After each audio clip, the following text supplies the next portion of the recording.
Hi, it's Elise here, and today I'm going to start a series of tips that I'm going to release over the next week or so, which cover the best lessons and the things that I've learned from managing virtual teams and working remotely, because that is the situation that we have suddenly all found ourselves thrust into.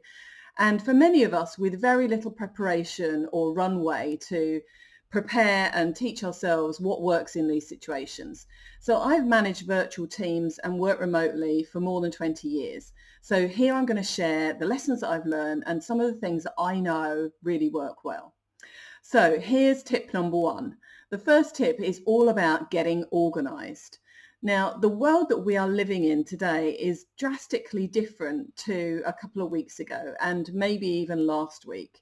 In the UK and across most of Europe and the US, all the schools are shut. So if you've got small children, then you have them under your feet. This means that you need to maybe organize a different routine around working. You might be able to work early in the morning or late in the evening, but certainly during the core hours, our working schedule has probably changed. So if you are a manager of people who are now adjusting to totally different circumstances, make sure that you talk to them about what will work for them in terms of a new working routine.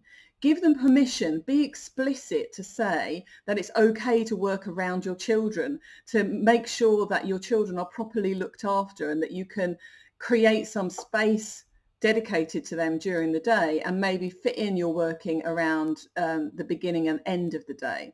It's a bit like managing a global team. You need to get really familiar with what will work for your people on your team and make it okay for them to manage those logistics and not feel guilty about when they are dedicating the time to their children.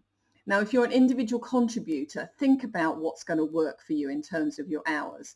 Set up a routine with the people in your house, your partner, your spouse, so that you can manage the time between you in terms of managing your children or managing other outside logistics.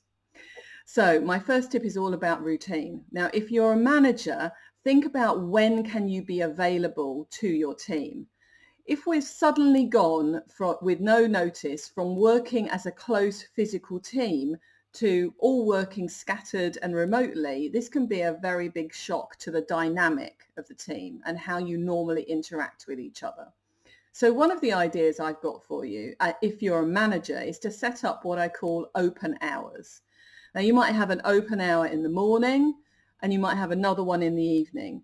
But these open hours are really times when you are available to your team consistently every working day. So they know that between, say, 8 and 9 in the morning or 10 and 11 in the morning or 4 and 5 in the afternoon, whatever fits in with you and your logistics, that you will be available to your team, and make sure that you communicate that to them really effectively. And then, of course, follow through. Make sure you are actually available.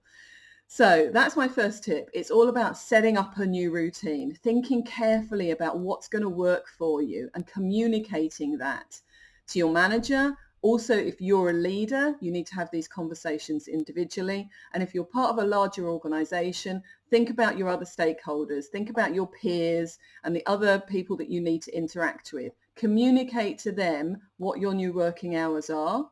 And if you're a manager, think about creating open hours for your team to connect directly to you so that they know when they can, when you're available to them.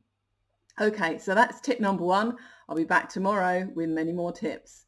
Let me know what you think in the comments below. And if you've got lessons to share them here. Together we are stronger. Okay, until next time.